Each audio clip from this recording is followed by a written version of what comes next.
Welcome to the YouTube channel Graphically. जैसा कि हम लोग एसी सर्किट के बारे में पढ़ रहे थे तो उसी को कंटिन्यू करेंगे।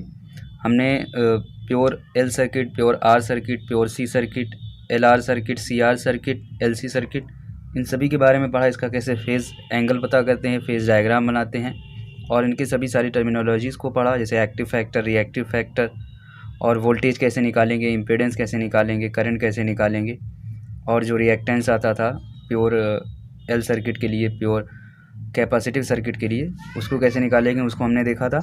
तो आज के इस वीडियो में उसी को कंटिन्यू करते हुए एलसीआर सर्किट के बारे में पढ़ेंगे। एलसीआर सर्किट, तो यहाँ पर पहले इसका डायग्राम बना लेते हैं। तो देखिए, एल की बात आएगी तो यहाँ पर आपका एक कॉइल होगा, और सी की बात करेंगे तो यहाँ पर एक कैपेसिटर होगा, आर की बात करेंगे तो एक रेजिस्टेंस होगा, और इन सभी को आप सीरीज़ में अभी जोड़कर यहाँ पर एसी सप्लाई प्रोवाइड कर रहे हैं। तो एसी सप्लाई प्रोवाइड करेंगे तो यहाँ पर जो वोल्टेज होगा ये हो जाएगा V naught sine omega t. और सिंपली जैसा हम लोग करते थे पहले, इन सभी का जो बेसिक इसका फेज़र डायग्राम बनता था उसको बना लेते हैं। तो यहाँ पर देखिए, करंट तो सभी में एक ही जाएगी, सभी कंपोनेंट्स में आई ही करंट फ्लो करेगी, लेकिन जो वोल्टेज होगा तीनों में वो अलग अलग होगा। मान ले रहे हैं यहाँ पर कुछ वोल्टेज वी एल आएगा, यहाँ पर वी सी आएगा और यहाँ पर वी आर आएगा, ठीक। और यहाँ पर देखिए, हमने ये भी फाइंड आउट किया था कि यहाँ पर जो आता है ये आपका रेजिस्टेंस की वैल्यू ये हो जाती है इंडक्टिव रिएक्टेंस, एक्स एल से इसको रिप्रेजेंट करते हैं। ये हो जाता है आपका कैपेसिटिव रिएक्टेंस और यहाँ पर रेजिस्टेंस ही काम करता है। तो एक्स एल की वैल्यू कितना आ जाती है, ओमेगा एल आ जाती है, और जो आपका एक्स सी की वैल्यू हो जाती है ये हो जाती है 1 में ओमेगा सी। तो बस यही से कुछ मेन बातें हैं। अब इसी के बेस पर पहले बना लेते हैं इनका फेज़र डायग्राम।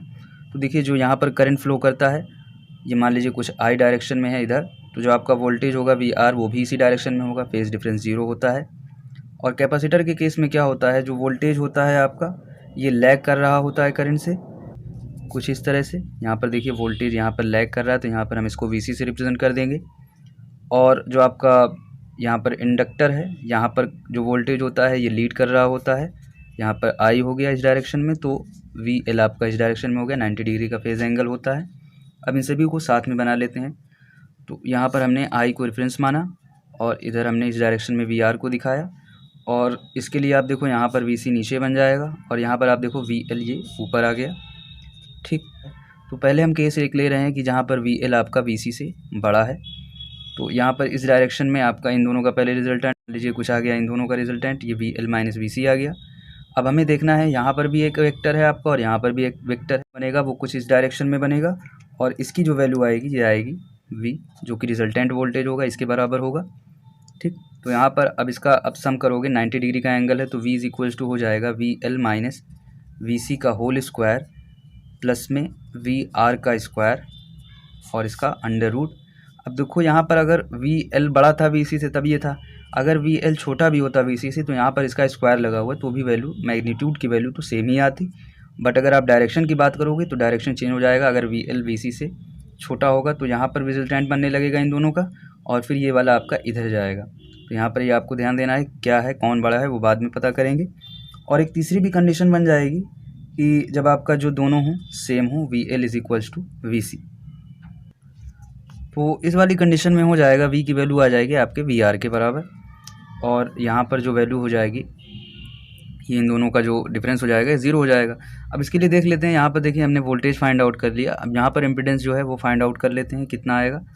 तो यहाँ पर हम इस सभी की वैल्यू रख देते हैं। यहाँ पर जैसे आप सभी में i इंटू आर लिखेंगे तो यहाँ से सभी जगह से i तो कट जाएगा, बचेगा कितना, z आ जाएगा। z इक्वल्स टू आ जाएगा एक्स एल माइनस एक्स सी का होल स्क्वायर प्लस में r का स्क्वायर, ठीक है। ये आ जाएगी आपके इम्पीडेंस की वैल्यू, और यहाँ से आप करंट की वैल्यू फाइंड आउट करना चाहते हैं तो वो भी मिल जाएगा। अब देखिए, यहाँ पर एक इंपॉर्टेंट पॉइंट आपका था कि एलसी सर्किट में जो छूट गया था, जब हम देखते हैं कि यहाँ पर वी एल जो हो जाता है वी सी के बराबर हो जाता है तो वहाँ पर हमें एक रेजोनेंस मिलता है, मतलब जो आपका रिजल्टेंट वोल्टेज हो जाता है वो 0 हो जाता है, मतलब एक हायर एम्पलीट्यूड की करंट मिलता है। जैसे वी ज़ीरो हो गया आपका,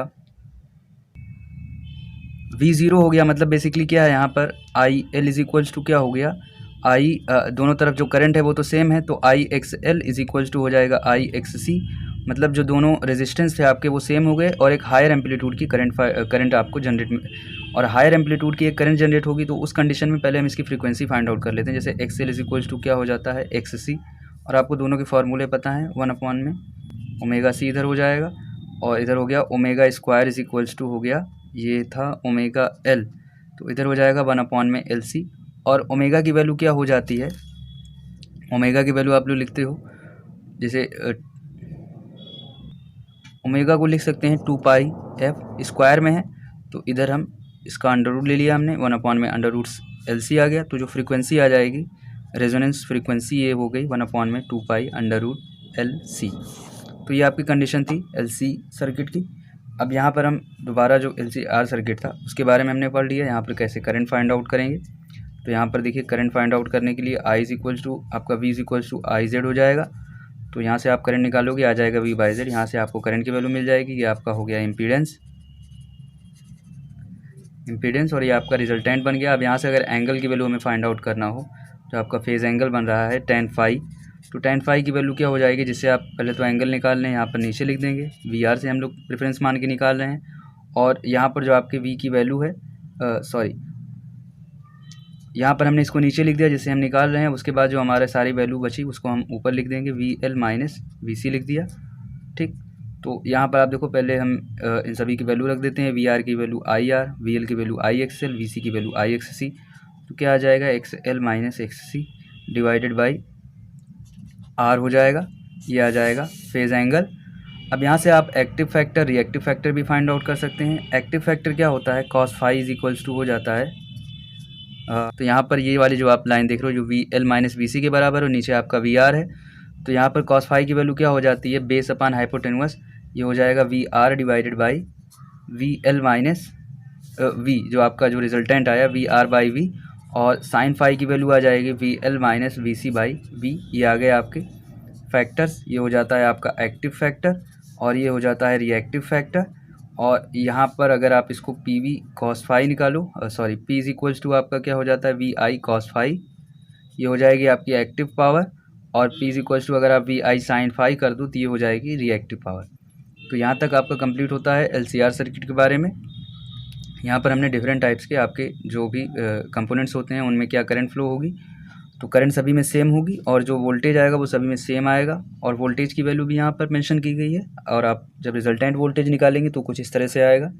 और यहाँ पर देखिए आपकी जो एक कंडीशन बन रही थी XL is equals to XC, तो ये आपकी कंडीशन थी। फ्रीक्वेंसी फाइंड आउट कर सकते हैं आप यहाँ से कि किस फ्रीक्वेंसी पर यहाँ पर मैक्सिमम एम्पलीट्यूड की करंट जनरेट होगी। तो सेम एज आप यहाँ पर भी, ये तो LC सर्किट और LCR सर्किट दोनों के लिए आपका वर्क करेगा।